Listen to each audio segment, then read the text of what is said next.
ਗੁਰਦੁਆਰਾ ਸਾਹਿਬ ਜਿਹੜਾ ਬੁੱਟਰ ਸੇਵੀਆਂ ਵਿੱਚ ਹੈ ਜਿੱਥੋਂ ਇਹ ਵੀ ਖਬਰ ਆਈ ਹੈ ਕਿ ਗੁਰਦੁਆਰਾ ਸਾਹਿਬ ਤੋਂ ਸਰੂਪ ਚੁੱਕ ਲਏ ਗਏ ਨੇ। ਤੁਸੀਂ ਉੱਥੇ ਜਾਂਦੇ ਰਹੇ ਹੋ? ਹਾਂਜੀ ਬਿਲਕੁਲ ਜੀ, ਉਹ ਗੁਰਦੁਆਰਾ ਸਾਹਿਬ ਹੈ। ਸਾਰੇ ਉੱਥੋਂ ਲਾਗੋ ਪਿੰਡਾਂ ਚ ਆਉਂਦੇ ਸੀ, ਜਿਹੜੇ ਮਿੱਲ ਦੇ ਵਿੱਚ ਮਜ਼ਦੂਰ ਕੰਮ ਕਰਦੇ ਆ ਜਾਂ ਕਿੰਨੇ ਵੀ ਵਰਕਰ, ਉਹ ਸਾਰੇ ਗੁਰਦੁਆਰਾ ਸਾਹਿਬ ਜਾਂਦੇ। ਪਹਿਲਾਂ ਵਾਲੀਆਂ ਬੇਦਬੀਆਂ, ਪਹਿਲਾਂ ਕਿੰਨੇ ਸਰੂਪ ਚੋਰੀ ਹੋਏ ਉਹਨਾਂ ਦਾ ਨਹੀਂ ਪਤਾ ਲੱਗਣ ਡਿਆ। ਇੱਕ ਅਸੀਂ ਕਹਿਣ ਡਏ ਆ ਕਿ ਗੁਰਦੁਆਰੇ ਦੇ ਸਾਹਮਣੇ ਗੰਦਗੀ ਚੁੱਕ ਦੋ, ਉਹਨਾਂ ਗੁਰਦੁਆਰਾ ਹੀ ਚੁੱਕਦਾ। ਇੱਥੋਂ ਤੱਕ ਵੱਡੀ ਦਹਿਸ਼ਤ ਹੋ ਨਹੀਂ ਸਕਦੀ ਜੀ। ਲੱਗਦਾ ਹੈ ਕਿ ਬੇਅਦਬੀ ਜਿਹੜੀ ਹੋਈ ਸੀਗੀ ਸ਼੍ਰੀ ਕੇਸਗੜ੍ਹ ਸਾਹਿਬ ਤਖਤ ਦੇ ਉੱਪਰ, ਉੱਥੇ ਜਿਹੜਾ ਸਿਗਰਟ ਪੀ ਕੇ ਧੂਆਂ ਮਾਰਿਆ ਗਿਆ ਸੀਗਾ, ਉਸ ਤੋਂ ਬਾਅਦ ਰੋਸ ਪ੍ਰਦਰਸ਼ਨ ਜਿਹੜੇ ਉਹ ਅੱਜ ਵੀ ਚੱਲ ਰਹੇ ਨੇ ਔਰ ਉਹ ਬੰਦੇ ਨੂੰ ਗ੍ਰਿਫਤਾਰ ਕਰ ਲਿਆ ਗਿਆ। ਔਰ ਤੁਹਾਡੇ ਪਿੰਡ ਵਿੱਚ ਵੀ ਸੁਣਨ ਵਿੱਚ ਇਹ ਆਉਂਦਾ ਹੈ, ਜਿਵੇਂ ਤੁਸੀਂ ਦੱਸ ਰਹੇ ਹੋ ਕਿ ਗੁਰਦੁਆਰਾ ਸਾਹਿਬ ਦੇ ਬਾਹਰ ਜਿਹੜਾ ਆ ਗੰਦਗੀ ਦੇ ਢੇਰ ਲਾ ਦਿੱਤੇ ਜਾਂਦੇ ਨੇ। ਤੁਸੀਂ ਕੀ ਸਮਝਦੇ ਹੋ ਵੀ ਕੀ ਇਹ ਬੇਅਦਬੀ ਨਹੀਂ ਹੈ? ਇਹ ਬਿਲਕੁਲ ਬੇਅਦਬੀ ਹੈ ਜੀ। ਉਹਨਾਂ ਦੇ ਸਾਹਮਣੇ ਇੱਕ ਇਹਨਾਂ ਦੀ ਅਲਕੋਹਲ ਦੀ ਫੈਕਟਰੀ ਆ, ਉਹਦਾ ਜਿੰਨਾ ਵੀ ਵੇਸਟ ਜਿਹੜਾ ਆਉਂਦਾ ਆ ਅਲਕੋਹਲ ਦਾ, ਉਹ ਗੁਰਦੁਆਰਾ ਸਾਹਿਬ ਦੇ ਨਾਲ ਬਿਲਕੁਲ ਸਾਹਮਣੇ ਸੁੱਟਿਆ ਆ। ਇੱਕ ਬੰਨੇ ਤੇ ਆਪਾਂ ਸਾਹਿਬ ਸ੍ਰੀ ਗੁਰੂ ਸਾਹਿਬ ਨੂੰ ਆਪਾਂ ਏਸੀ ਲਾਉਂਦੇ ਆ, ਠੀਕ ਹੈ, ਕਿ ਗੁਰੂ ਸਾਹਿਬ ਦੀ ਆਪਾਂ ਕਿੰਨੀ ਸੇਵਾ ਕਰਦੇ ਆ, ਤੇ ਇੱਕ ਬੰਨੇ ਬਾਹਰ 24 ਘੰਟੇ ਜਿੱਥੇ ਬਦਬੂ ਆਉਂਦੀ ਆ ਉੱਥੇ ਆਪਾਂ ਉਹਨਾਂ ਨੇ ਰੱਖਿਆ। ਤੇ ਅਸੀਂ ਉਹਨਾਂ ਨੂੰ ਕਿਹਾ ਕਿ ਤੁਸੀਂ ਇਹ ਤੋਂ ਗੰਦ ਚੁੱਕ ਦੋ, ਤੇ ਉਹਨਾਂ ਮਹਾਰਾਜ ਦੇ ਸਰੂਪ ਹੀ ਚੁੱਕਤੇ ਤੇ ਪਤਾ ਨਹੀਂ ਉਹ ਕਿੱਥੇ ਆ। ਜਦੋਂ ਪ੍ਰਦਰਸ਼ਨ ਕੀਤਾ ਉਸ ਤੋਂ ਬਾਅਦ ਕੋਈ ਉਹਨਾਂ ਨੇ ਕੋਈ ਕਾਰਵਾਈ ਕੀਤੀ ਹੈ ਜਾਂ ਉਸ ਤੋਂ ਬਾਅਦ ਪੁਲਿਸ ਕੇਸ ਮੈਂ ਸੁਣਿਆ ਸੀਗਾ? ਬਿਲਕੁਲ ਜੀ, ਉਹਨਾਂ ਨੇ ਕਾਰਵਾਈ ਕੀਤੀ, ਸਾਡੇ ਬੰਦਿਆਂ ਦੇ ਪਰਚੇ ਕੀਤੇ ਆ ਜੀ। ਫਿਰ ਉਹਨਾਂ ਦਾ ਜੀ ਵੇਖੋ, ਅਸੀਂ ਅੱਜ ਬੋਲਣ ਡਏ ਨਾ, ਤੇ ਕੱਲ ਨੂੰ ਮੇਰੇ ਤੇ ਵੀ ਪਰਚਾ ਹੋਣਾ, ਸਾਨੂੰ ਪਤਾ ਆ ਪੱਕਾ 100%। ਜਿਹੜਾ ਵੀ ਬੋਲੇਗਾ ਇੱਥੇ ਉਹਨਾਂ ਨੇ ਦਬਾ ਕੇ ਇੰਨਾ ਰੱਖਿਆ। ਦੋ ਸਰੂਪ ਗਾਇਬ ਨੇ ਔਰ ਗੱਲਾਂ ਹੁੰਦੀਆਂ ਨੇ। ਕੈਬਨਿਟ ਮੰਤਰੀ ਨੇ ਹੁਣ ਇਸ ਸਮੇਂ ਔਰ ਉਹਨਾਂ ਦੀ ਮਿਲ ਹੈ, ਔਰ ਉਹਦੇ ਵਿੱਚ ਤੁਸੀਂ ਜਿਵੇਂ ਦੱਸ ਰਹੇ ਹੋ ਵੀ ਉਸੇ ਮਿਲ ਦੇ ਵਿੱਚੋਂ ਚੁੱਕੇ ਗਏ ਨੇ। ਕੀ ਮਿਲ ਵਾਲਿਆਂ ਵੱਲੋਂ ਚੁੱਕੇ ਗਏ ਨੇ? ਪਤਾ ਨਹੀਂ ਜੀ, ਪਰ ਗੁਰੂ ਤੋਂ ਵੱਡਾ ਤੇ ਕੋਈ ਨਹੀਂ ਨਾ ਜੀ। ਭਾਵੇਂ ਮੰਤਰੀ ਆ ਭਾਵੇਂ ਕੋਈ, ਗੁਰੂ ਤੋਂ ਵੱਡਾ ਤੇ ਕੋਈ ਨਹੀਂ ਨਾ। ਜੇ ਗੁਰੂ ਹੀ ਸਾਡਾ ਚੁੱਕ ਕੇ ਲੈ ਕੇ ਸਾਡੇ ਪੱਲੇ ਕੀ ਰਹਿ ਗਿਆ? ਪਿੰਡ ਬੁੱਟਰ ਸਿਵੀਆਂ ਦੇ ਵਿੱਚ ਗੁਰਦੁਆਰਾ ਸਾਹਿਬ ਬਾਰੇ ਅਸੀਂ ਤੁਹਾਨੂੰ ਪਹਿਲਾਂ ਵੀ ਦੱਸ ਚੁੱਕੇ ਹਾਂ ਕਿ ਉਸ ਪਿੰਡ ਦੇ ਵਿੱਚੋਂ ਗੁਰਦੁਆਰਾ ਸਾਹਿਬ ਤੋਂ ਦੋ ਸਰੂਪ ਜਿਹੜੇ ਨੇ ਉਹ ਚੁੱਕ ਲਏ ਗਏ ਨੇ, ਔਰ ਉਸ ਤੋਂ ਬਾਅਦ ਉਹ ਸਰੂਪ ਕਿੱਥੇ ਨੇ ਇਸ ਬਾਰੇ ਅਸੀਂ ਬਹੁਤ ਸਾਰੇ ਜੇ ਅਸੀਂ ਗੱਲ ਕਰਦੇ ਹਾਂ ਤਾਂ ਫੈਡਰੇਸ਼ਨਾਂ ਦੀ ਗੱਲ ਕਰੀਏ ਜਾਂ ਅਸੀਂ ਜਥੇਬੰਦੀਆਂ ਦੀ ਗੱਲ ਕਰੀਏ ਤਾਂ ਉਹਨਾਂ ਦੇ ਨਾਲ ਗੱਲਬਾਤ ਕਰ ਚੁੱਕੇ ਹਾਂ ਕਿ ਉਹ ਸਰੂਪਾਂ ਬਾਰੇ ਜਾਣਕਾਰੀ ਲਈ ਜਾਵੇ। ਅਸੀਂ SGPC ਦੇ ਮੈਂਬਰ ਜਿਹੜੇ ਨੇ ਇੱਥੋਂ ਦੇ ਜਲਾਲ ਉਸਮਾਨ, ਉਹਨਾਂ ਨਾਲ ਵੀ ਗੱਲ ਕੀਤੀ ਹੈ, ਪਰੰਤੂ ਅਜੇ ਤੱਕ ਸਾਡੇ ਕੋਲ ਕੋਈ ਜਿਹੜੀ ਆ ਥੋ ਪਤਾ ਨਹੀਂ ਲੱਗਿਆ ਕਿ ਉਹ ਸਰੂਪ ਕਿੱਥੇ ਨੇ। ਸੋ ਪਿੰਡ ਵਾਲੇ ਜਿਹੜੇ ਨੇ ਉਹ ਮੌਜੂਦ ਨੇ, ਨਾਲ ਦੇ ਪਿੰਡਾਂ ਵਾਲੇ ਮੌਜੂਦ ਨੇ ਜਿਹੜੇ ਉਸ ਗੁਰਦੁਆਰਾ ਸਾਹਿਬ ਜਾਂਦੇ ਸੀਗੇ। ਸੋ ਤੁਸੀਂ ਉਸ ਗੁਰਦੁਆਰਾ ਸਾਹਿਬ ਜਿਹੜਾ ਬੁੱਟਰ ਸੇਵੀਆਂ ਵਿੱਚ ਹੈ ਜਿੱਥੋਂ ਇਹ ਵੀ ਖਬਰ ਆਈ ਹੈ ਕਿ ਗੁਰਦੁਆਰਾ ਸਾਹਿਬ ਤੋਂ ਸਰੂਪ ਚੁੱਕ ਲਏ ਗਏ ਨੇ, ਤੁਸੀਂ ਉੱਥੇ ਜਾਂਦੇ ਰਹੇ ਹੋ? ਹਾਂਜੀ ਬਿਲਕੁਲ ਜੀ, ਉਹ ਗੁਰਦੁਆਰਾ ਸਾਹਿਬ ਹੈ। ਸਾਰੇ ਉੱਥੋਂ ਲਾਗੋ ਪਿੰਡਾਂ ਚ ਆਉਂਦੇ ਸੀ, ਜਿਹੜੇ ਮਿੱਲ ਦੇ ਵਿੱਚ ਮਜ਼ਦੂਰ ਕੰਮ ਕਰਦੇ ਆ ਜਾਂ ਕਿੰਨੇ ਵੀ ਵਰਕਰ, ਉਹ ਸਾਰੇ ਗੁਰਦੁਆਰਾ ਸਾਹਿਬ ਜਾਂਦੇ। ਦੇਖੋ ਇਹ ਨਹੀਂ ਕਿ ਉਹ ਇੱਕ ਮਤਲਬ ਬੇਦਬੀਆਂ, ਹੁਣ ਫਿਰ ਬੇਦਬੀ ਹੋਈ ਅਕਾਲ ਤਖਤ ਸਾਹਿਬ। ਪਹਿਲਾਂ ਵਾਲੀਆਂ ਬੇਦਬੀਆਂ, ਪਹਿਲਾਂ ਕਿੰਨੇ ਸਰੂਪ ਚੋਰੀ ਹੋਏ ਉਹਨਾਂ ਦਾ ਨਹੀਂ ਪਤਾ ਲੱਗਣ ਡਿਆ। ਇੱਕ ਅਸੀਂ ਕਹਿਣ ਡਏ ਆ ਕਿ ਗੁਰਦੁਆਰੇ ਦੇ ਸਾਹਮਣੇ ਗੰਦਗੀ ਚੁੱਕ ਦੋ, ਉਹਨਾਂ ਗੁਰਦੁਆਰਾ ਹੀ ਚੁੱਕਦਾ। ਇੱਥੋਂ ਤੱਕ ਵੱਡੀ ਦਹਿਸ਼ਤ ਹੋ ਨਹੀਂ ਸਕਦੀ ਜੀ। ਰਾਣਾ ਇੱਕ, ਮੈਂ ਪਹਿਲਾਂ ਕਹਿੰਦਾ ਕਿ ਸਾਨੂੰ ਇਦਾਂ ਲੱਗਦਾ ਕਿ ਇਹ ਔਰੰਗਜ਼ੇਬ ਆ। ਵੇਖੋ ਜੀ, ਸਾਡੇ ਗੁਰਦੁਆਰੇ ਜਿਨ੍ਹਾਂ ਨੇ ਚੁੱਕ ਲਏ, ਸਰੂਪ ਚੁੱਕ ਲਏ। ਸਾਡਾ SGPC ਨੂੰ ਵੀ ਅਸੀਂ ਬੇਨਤੀ ਕਰਦੇ ਹਾਂ, ਬੀਬੀ ਜਗੀਰ ਕੌਰ ਹੋਣਾ ਨੂੰ, ਕਿ ਵਾਕਿਆ ਹੀ ਜੇ ਤੁਸੀਂ ਧਰਮ ਦੇ ਪੈਰੋਕਾਰ ਜੇ, ਅਸੀਂ ਜਿੰਨੀਆਂ ਵੀ ਜਥੇਬੰਦੀਆਂ ਆ, ਜਿੰਨੇ ਵੀ ਤਰਨਾ ਦਲ ਆ ਜਾਂ ਸ਼ਹੀਦੀ ਬਾਗ ਵਾਲੇ ਆ, ਸਾਡੇ ਲਾਗੇ ਜਿੰਨੇ ਵੀ ਨਿਹੰਗ ਸਿੰਘ ਆ, ਟਕਸਾਲ ਆ, ਦਮਦਮੀ ਟਕਸਾਲ ਆ ਜਾਂ SGPC ਆ, ਅਸੀਂ ਸਾਰਿਆਂ ਨੂੰ ਇਹ ਬੇਨਤੀ ਕਰਦੇ ਹਾਂ ਕਿ ਦੇਖੋ, ਇਹ ਜਿਹੜਾ ਸਾਹਿਬ ਸ੍ਰੀ ਗੁਰੂ ਗ੍ਰੰਥ ਸਾਹਿਬ ਆ ਇੱਕ ਹੀ ਆ। ਇਹ ਜਿਹੜੇ ਅਕਾਲ ਤਖਤ ਸਾਹਿਬ ਵੀ ਉਹੀ ਆ। ਲੱਗਦਾ ਹੈ ਕਿ ਬੇਅਦਬੀ ਜਿਹੜੀ ਹੋਈ ਸੀਗੀ ਸ਼੍ਰੀ ਕੇਸਗੜ੍ਹ ਸਾਹਿਬ ਤਖਤ ਦੇ ਉੱਪਰ, ਉੱਥੇ ਜਿਹੜਾ ਸਿਗਰਟ ਪੀ ਕੇ ਧੂਆਂ ਮਾਰਿਆ ਗਿਆ ਸੀਗਾ, ਉਸ ਤੋਂ ਬਾਅਦ ਰੋਸ ਪ੍ਰਦਰਸ਼ਨ ਜਿਹੜੇ ਉਹ ਅੱਜ ਵੀ ਚੱਲ ਰਹੇ ਨੇ ਔਰ ਉਹ ਬੰਦੇ ਨੂੰ ਗ੍ਰਿਫਤਾਰ ਕਰ ਲਿਆ ਗਿਆ। ਔਰ ਤੁਹਾਡੇ ਪਿੰਡ ਵਿੱਚ ਵੀ ਸੁਣਨ ਵਿੱਚ ਇਹ ਆਉਂਦਾ ਹੈ, ਜਿਵੇਂ ਤੁਸੀਂ ਦੱਸ ਰਹੇ ਹੋ ਕਿ ਗੁਰਦੁਆਰਾ ਸਾਹਿਬ ਦੇ ਬਾਹਰ ਜਿਹੜਾ ਆ ਗੰਦਗੀ ਦੇ ਢੇਰ ਲਾ ਦਿੱਤੇ ਜਾਂਦੇ ਨੇ। ਤੁਸੀਂ ਕੀ ਸਮਝਦੇ ਹੋ ਵੀ ਕੀ ਇਹ ਬੇਅਦਬੀ ਨਹੀਂ ਹੈ? ਇਹ ਬਿਲਕੁਲ ਬੇਅਦਬੀ ਹੈ ਜੀ। ਉਹਨਾਂ ਦੇ ਸਾਹਮਣੇ ਇੱਕ ਇਹਨਾਂ ਦੀ ਅਲਕੋਹਲ ਦੀ ਫੈਕਟਰੀ ਆ, ਉਹਦਾ ਜਿੰਨਾ ਵੀ ਵੇਸਟ ਜਿਹੜਾ ਆਉਂਦਾ ਆ ਅਲਕੋਹਲ ਦਾ, ਉਹ ਗੁਰਦੁਆਰਾ ਸਾਹਿਬ ਦੇ ਨਾਲ ਬਿਲਕੁਲ ਸਾਹਮਣੇ ਸੁੱਟਿਆ ਆ। ਇੱਕ ਬੰਨੇ ਤੇ ਆਪਾਂ ਸਾਹਿਬ ਸ੍ਰੀ ਗੁਰੂ ਸਾਹਿਬ ਨੂੰ ਆਪਾਂ ਏਸੀ ਲਾਉਂਦੇ ਆ, ਠੀਕ ਹੈ, ਕਿ ਗੁਰੂ ਸਾਹਿਬ ਦੀ ਆਪਾਂ ਕਿੰਨੀ ਸੇਵਾ ਕਰਦੇ ਆ, ਤੇ ਇੱਕ ਬੰਨੇ ਬਾਹਰ 24 ਘੰਟੇ ਜਿੱਥੇ ਬਦਬੂ ਆਉਂਦੀ ਆ ਉੱਥੇ ਆਪਾਂ ਉਹਨਾਂ ਨੇ ਰੱਖਿਆ। ਤੇ ਅਸੀਂ ਉਹਨਾਂ ਨੂੰ ਕਿਹਾ ਕਿ ਤੁਸੀਂ ਇਹ ਤੋਂ ਗੰਦ ਚੁੱਕ ਦੋ, ਤੇ ਉਹਨਾਂ ਮਹਾਰਾਜ ਦੇ ਸਰੂਪ ਹੀ ਚੁੱਕਤੇ ਤੇ ਪਤਾ ਨਹੀਂ ਉਹ ਕਿੱਥੇ ਆ। ਅੱਛਾ ਜੀ, ਸਰੂਪ ਪਿੰਡ ਵਾਲਿਆਂ ਕੋਲ ਕੋਈ ਜਾਣਕਾਰੀ ਨਹੀਂ ਹੈ? ਕੋਈ ਜਾਣਕਾਰੀ ਨਹੀਂ ਜੀ। ਇੱਕ ਆਪਾਂ ਟੁੱਟਾ ਸਕੂਟਰ ਵੀ ਲੈਨੇ, ਉਹਦੀ ਵੀ ਕੋਈ RC ਹੁੰਦੀ, ਕੋਈ ਸਕੂਟਰ ਦੇ ਨਾਲ ਤਾਂ ਅਸੀਂ ਗੁਰੂ ਸਾਹਿਬ ਨੂੰ ਮਿਲਾ ਹੀ ਨਹੀਂ ਸਕਦੇ। ਗੁਰੂ ਸਾਹਿਬ ਜਿਹੜੇ ਜੀ, ਪਰ ਗੁਰੂ ਸਾਹਿਬ ਦਾ ਕੋਈ ਪਤਾ ਹੀ ਨਹੀਂ ਵੀ ਕੌਣ ਕਿੱਥੇ ਲੈ ਜਾਂਦਾ, ਠੀਕ ਹੈ ਜੀ। ਕੋਈ ਕਿਸੇ ਕੋ ਪਤਾ ਹੀ ਨਹੀਂ ਆ ਵੀ ਵੇਖੋ ਜੀ, ਇੱਥੇ ਹਰ ਇੱਕ ਚੀਜ਼ ਦੀ ਕਿੰਨੇ ਦਿਨ ਹੋ ਚੁੱਕੇ ਇਸ ਚੀਜ਼ ਨੂੰ?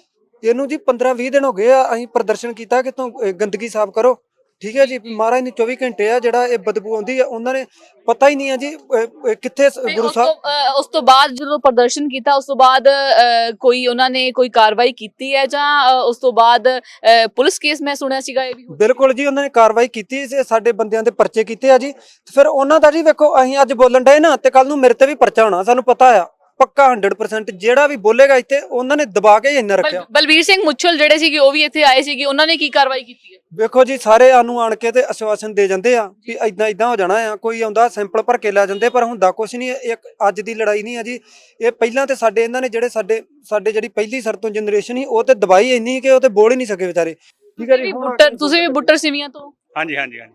ਤੁਹਾਡੇ ਪਿੰਡ ਦੇ ਸਰੂਪ ਜਿਹੜੇ ਲਿਜਾਏ ਗਏ ਨੇ ਇਥੋਂ ਪਿੰਡ ਤੋਂ, ਐਸਜੀਪੀਸੀ ਦੇ ਨਾਲ ਕੋਈ ਸੰਪਰਕ ਤੁਹਾਡਾ ਹੋਇਆ ਹੋਵੇ ਜਾਂ ਐਸਜੀਪੀਸੀ ਮੈਂਬਰ ਦੇ ਨਾਲ? ਨਹੀਂ ਜੀ, ਬਲਜੀਤ ਸਿੰਘ ਨੂੰ ਪਤਾ ਹੀ, ਐਸਜੀਪੀਸੀ ਸਾਰਿਆਂ ਨੂੰ ਪਤਾ ਵਾ ਜੀ, ਪਰ ਨਹੀਂ ਕੁਝ ਨਹੀਂ ਕਰਦੇ, ਕੋਈ ਕਾਰਵਾਈ ਨਹੀਂ ਹੋਈ। ਦੋ ਸਰੂਪ ਗਾਇਬ ਨੇ ਔਰ ਗੱਲਾਂ ਹੁੰਦੀਆਂ ਨੇ ਕੈਬਨਿਟ ਮੰਤਰੀ ਨੇ ਹੁਣ ਇਸ ਸਮੇਂ ਔਰ ਉਹਨਾਂ ਦੀ ਮਿਲ ਹੈ, ਔਰ ਉਹਦੇ ਵਿੱਚ ਤੁਸੀਂ ਜਿਵੇਂ ਦੱਸ ਰਹੇ ਹੋ ਵੀ ਉਸੇ ਮਿਲ ਦੇ ਵਿੱਚੋਂ ਚੁੱਕੇ ਗਏ ਨੇ, ਕੀ ਮਿਲ ਵਾਲਿਆਂ ਵੱਲੋਂ ਚੁੱਕੇ ਗਏ ਨੇ? ਪਤਾ ਨਹੀਂ ਜੀ, ਪਰ ਗੁਰੂ ਤੋਂ ਵੱਡਾ ਤੇ ਕੋਈ ਨਹੀਂ ਨਾ ਜੀ, ਭਾਵੇਂ ਮੰਤਰੀ ਆ ਭਾਵੇਂ ਕੋਈ ਆ, ਗੁਰੂ ਤੋਂ ਵੱਡਾ ਤੇ ਕੋਈ ਨਹੀਂ ਨਾ। ਜੇ ਗੁਰੂ ਹੀ ਸਾਡਾ ਚੁੱਕ ਕੇ ਲੈ ਗਿਆ, ਸਾਡੇ ਪੱਲੇ ਕੀ ਰਹਿ ਗਿਆ? ਸੋ ਮੁੱਖ ਦੀ ਗੱਲ ਇਹ ਹੈ ਕਿ ਜਿੱਥੇ ਬੇਅਦਬੀਆਂ ਜਿਹੜੀਆਂ ਨੇ ਉਸ ਦਾ ਇਨਸਾਫ ਦੇਣਾ ਹੈ ਇਸ ਸਰਕਾਰ ਨੇ। ਸਰਦਾਰ ਚਰਨਜੀਤ ਸਿੰਘ ਚੰਨੀ ਜਿਹੜੇ ਨੇ ਮੁੱਖ ਮੰਤਰੀ ਬਣੇ ਨੇ ਔਰ ਬੇਅਦਬੀ ਦੇ ਮਾਮਲੇ ਤੇ ਉਹ ਖਾਸ ਤੌਰ ਤੇ ਬਿਆਨ ਦੇ ਕੇ ਗਏ ਨੇ ਸ਼੍ਰੀ ਦਰਬਾਰ ਸਾਹਿਬ ਕਿ ਬੇਅਦਬੀ ਮਾਮਲੇ ਨੂੰ ਸੁਲਝਾਇਆ ਜਾਵੇਗਾ। ਪਰੰਤੂ ਇੱਥੇ ਕੈਬਨਿਟ ਵਿੱਚ ਸ਼ਾਮਿਲ ਨੇ ਰਾਣਾ ਗੁਰਜੀਤ, ਕਾਂਗਰਸ ਦੀ ਕੈਬਨਿਟ ਵਿੱਚ ਉਹਨਾਂ ਨੂੰ ਜਿਵੇਂ ਸ਼ਾਮਿਲ ਕੀਤਾ ਗਿਆ ਹੈ ਔਰ ਉਹਨਾਂ ਦੀ ਜਿੱਥੇ ਮਿਲ ਹੈ ਉੱਥੇ ਬਿਲਕੁਲ ਨਾਲ ਗੁਰਦੁਆਰਾ ਸਾਹਿਬ ਔਰ ਗੁਰਦੁਆਰਾ ਸਾਹਿਬ ਤੋਂ ਸਰੂਪ ਜਿਹੜੇ ਉਹ ਗਾਇਬ ਹੋ ਚੁੱਕੇ ਨੇ ਔਰ ਉਸ ਤੋਂ ਪਹਿਲਾਂ ਜਿਹੜਾ ਆ ਉੱਥੇ ਗੰਦਗੀ ਦੇ ਢੇਰ ਲਾਏ ਜਾਂਦੇ ਸੀ। ਕਿ ਇਸ ਨੂੰ ਬੇਅਦਬੀ ਦੇ ਵਿੱਚ ਸ਼ਾਮਿਲ ਨਹੀਂ ਕੀਤਾ ਜਾਣਾ ਚਾਹੀਦਾ ਜਾਂ ਕੀ ਮਾਇਨੇ ਹੁੰਦੇ ਨੇ, ਬੇਅਦਬੀ ਕਿਸ ਤਰੀਕੇ ਨਾਲ ਹੁੰਦੀ ਹੈ? ਕਿ ਸਰੂਪ ਜਿਹੜੇ ਉਹਨਾਂ ਦੇ ਅੰਗ ਨੂੰ ਖਿਲਾਰਨਾ ਉਹ ਬੇਅਦਬੀ ਹੈ, ਉੱਥੇ ਗੰਦਗੀ ਸੁੱਟਣਾ ਉਹ ਬੇਅਦਬੀ ਨਹੀਂ ਹੈ। ਸੋ ਇਹ ਵੱਡੇ ਸਵਾਲ ਜਿਹੜੇ ਹੈਗੇ ਨੇ ਕਾਂਗਰਸ ਦੇ ਉੱਪਰ ਹੈਗੇ ਨੇ ਕਿ ਜਿਨ੍ਹਾਂ ਨੇ ਬੇਅਦਬੀ ਦਾ ਜਿਹੜਾ ਮਸਲਾ ਸੁਲਝਾਉਣਾ ਹੈ ਉਹ ਆਪ ਹੀ ਉਸ ਵਿੱਚ ਜਿਹੜੇ ਅਟਕਦੇ ਹੋਏ ਨਜ਼ਰ ਆ ਰਹੇ ਨੇ। ਸੋ ਕਿਵੇਂ ਸਰੂਪਾਂ ਬਾਰੇ ਕੋਈ ਜਾਣਕਾਰੀ ਅਜੇ ਤੱਕ ਨਹੀਂ ਪ੍ਰਾਪਤ ਹੋਈ ਔਰ ਕਿੰਨੇ ਦਿਨ ਹੋ ਚੁੱਕੇ ਨੇ? 20 ਦਿਨ ਹੋ ਗਏ ਜੀ। ਸੋ ਅਸੀਂ ਕੋਸ਼ਿਸ਼ ਕਰਦੇ ਹਾਂ ਕਿ ਜਲਾਲ ਉਸਮਾ ਜੀ ਦਾ ਨੰਬਰ ਹੈਗਾ, ਜਿਹੜੇ ਇੱਥੋਂ ਦੇ ਮੈਂਬਰ ਹੈਗੇ ਨੇ ਐਸਜੀਪੀਸੀ, ਉਹਨਾਂ ਨਾਲ ਗੱਲਬਾਤ ਕਰਨ ਦੀ ਕੋਸ਼ਿਸ਼ ਕਰਦੇ ਹਾਂ।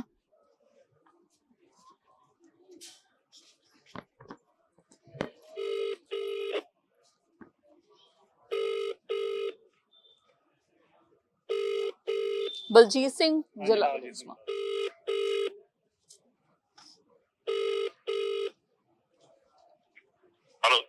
ਵਾਹਿਗੁਰੂ ਜੀ ਕਾ ਖਾਲਸਾ, ਵਾਹਿਗੁਰੂ ਜੀ ਕੀ ਫਤਿਹ। ਬਲਜੀਤ ਸਿੰਘ ਜਲਾਲ ਉਸਮਾ ਗੱਲ ਕਰ ਰਹੇ ਨੇ ਜੀ, ਫੋਨ ਕੱਟ ਕਰ ਚੁੱਕੇ ਨੇ। ਸੋ ਇੱਕ ਵਾਰ ਫਿਰ ਟਰਾਈ ਕਰਦੇ ਹਾਂ।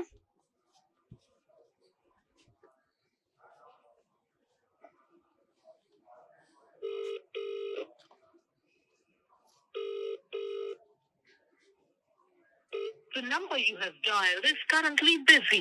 Please. ਸੋ ਫੋਨ ਜਿਹੜਾ ਆ ਇੱਕ ਵਾਰ ਚੁੱਕ ਕੇ ਉਹ ਕੱਟ ਕਰ ਚੁੱਕੇ ਨੇ। ਜ਼ਿੰਮੇਵਾਰੀ ਹੈਗੀ ਐਸਜੀਪੀਸੀ ਦੇ ਉੱਪਰ ਸਰੂਪ ਜਿਹੜੇ ਚੁੱਕੇ ਗਏ ਨੇ ਉਹਦੇ ਲਈ, ਕਿਉਂਕਿ ਇਸ ਤੋਂ ਪਹਿਲਾਂ ਵੀ ਅਸੀਂ ਇੱਕ ਦਿਨ ਗੱਲ ਕਰ ਚੁੱਕੇ ਹਾਂ ਐਸਜੀਪੀਸੀ ਮੈਂਬਰ ਦੇ ਨਾਲ, ਪਰੰਤੂ ਉਹਨਾਂ ਨੇ ਕੋਈ ਵੀ ਜਵਾਬ ਜਿਹੜਾ ਸੀ ਉਸ ਦਿਨ ਨਹੀਂ ਦਿੱਤਾ। ਉਹਨਾਂ ਨੇ ਕਿਹਾ ਸੀ ਅਸੀਂ ਇਨਵੈਸਟੀਗੇਸ਼ਨ ਕਰਾਂਗੇ, ਉਸ ਤੋਂ ਬਾਅਦ ਤੁਹਾਨੂੰ ਦੱਸਾਂਗੇ ਸਰੂਪ ਕਿੱਥੇ ਨੇ ਔਰ ਸਰੂਪਾਂ ਨੂੰ ਸਹੀ ਸਲਾਮਤ ਗੁਰਦੁਆਰਾ ਸਾਹਿਬ ਵਿੱਚ ਪਹੁੰਚਾਉਣਾ ਜੀ ਉਸ ਜਗ੍ਹਾ ਤੇ ਨਹੀਂ ਤਾਂ ਕਿਸੇ ਵੀ ਹੋਰ ਗੁਰਦੁਆਰਾ ਸਾਹਿਬ ਜਾਂ ਬਾਬਾ ਬਕਾਲਾ ਸਾਹਿਬ ਜਿਹੜੇ ਵੀ ਨਜ਼ਦੀਕੀ ਗੁਰਦੁਆਰਾ ਸਾਹਿਬ ਨੇ ਉੱਥੇ ਮਰਿਆਦਾ ਸਹਿਤ ਪਹੁੰਚਾਉਣਾ ਬਹੁਤ ਜ਼ਰੂਰੀ ਸੀਗਾ। ਪਰੰਤੂ ਇੱਥੇ ਐਸਜੀਪੀਸੀ ਦੇ ਮੈਂਬਰ ਜਿਹੜੇ ਨੇ ਉਹ ਫੋਨ ਨਹੀਂ ਚੁੱਕ ਰਹੇ ਜਾਂ ਗੱਲ ਨਹੀਂ ਕਰ ਰਹੇ। ਜੇ ਫੋਨ ਚੁੱਕਿਆ ਹੈ ਸੋ ਇਹ ਕਿਤੇ ਨਾ ਕਿਤੇ ਵੱਡਾ ਸਵਾਲ ਜਿਹੜਾ ਉਹ ਖੜਾ ਹੋ ਰਿਹਾ ਹੈ ਕਿ ਜਿਨ੍ਹਾਂ ਵੱਲੋਂ ਇਹ ਸਾਰੀ ਦੇਖ ਰੇਖ ਕੀਤੀ ਜਾਣੀ ਸੀਗੀ, ਸਾਂਭ ਸੰਭਾਲ ਕੀਤੀ ਜਾਣੀ ਸੀਗੀ, ਸੁਰੱਖਿਆ ਨੂੰ ਜਿਹੜਾ ਧਿਆਨ ਵਿੱਚ ਰੱਖਿਆ ਜਾਣਾ ਸੀਗਾ ਸ਼੍ਰੀ ਗੁਰੂ ਗ੍ਰੰਥ ਸਾਹਿਬ ਜੀ ਨੂੰ ਲੈ ਕੇ, ਉਹੀ ਅੱਜ ਕਿਤੇ ਨਾ ਕਿਤੇ ਇੱਥੇ ਸਵਾਲ ਖੜੇ ਹੁੰਦੇ ਨੇ ਕਿ ਉਹ ਗੱਲਬਾਤ ਕਰ ਨਹੀਂ ਰਹੇ ਨੇ ਕਿਉਂਕਿ ਸ਼ਾਇਦ ਉਹ ਜਾਣਦੇ ਹੋਣਗੇ ਕਿ ਇਹ ਫੋਨ ਕਿਉਂ ਆ ਰਿਹਾ ਹੈ। ਸੋ ਇਹ ਤਸਵੀਰਾਂ ਜਿਹੜੀਆਂ ਅਸੀਂ ਤੁਹਾਨੂੰ ਦਿਖਾ ਰਹੇ ਹਾਂ ਕਿ ਜਿਹੜੇ ਇੱਥੇ ਖੜੇ ਨੇ, ਇੱਥੇ ਲੋਕ ਜਿਹੜੇ ਨੇ ਜਿੰਨੇ ਵੀ ਵਿਅਕਤੀ ਨੇ ਇਹ ਸਾਰੇ ਬੁੱਟਰ ਸਿਵੀਆਂ ਤੋਂ ਲਗਭਗ ਨੇ ਜਾਂ ਧਰਦਿਓਂ ਤੇ ਨੇ ਔਰ ਇਹਨਾਂ ਦਾ ਮਸਲਾ ਜਿਹੜਾ ਹੈਗਾ ਕੈਬਨਿਟ ਮੰਤਰੀ ਦੇ ਨਾਲ ਜੁੜਿਆ ਹੋਇਆ ਹੈ, ਰਾਣਾ ਗੁਰਜੀਤ ਦੇ ਨਾਲ, ਜਿਹੜੇ ਕਿ ਹੁਣ ਕੈਬਨਿਟ ਦੇ ਵਿੱਚ ਸ਼ਾਮਿਲ ਹੋਏ ਨੇ ਔਰ ਅਹੁਦੇ ਵੀ ਜਿਹੜੇ ਉਹਨਾਂ ਨੂੰ ਦੇ ਦਿੱਤੇ ਗਏ ਨੇ। ਸੋ ਕੀ ਹੈ ਬੇਅਦਬੀ ਦਾ ਮਸਲਾ ਸੁਲਝਦਾ ਹੈ ਜਾਂ ਨਹੀਂ ਸੁਲਝਦਾ ਹੈ ਔਰ ਕਿੰਨਾ ਲੰਮਾ ਪੈਂਦਾ ਹੈ, ਕਿਉਂਕਿ ਪਹਿਲਾਂ ਵੀ ਜਿਹੜੇ ਮਸਲੇ ਨੇ ਉਹ ਅਟਕੇ ਹੋਏ ਨੇ।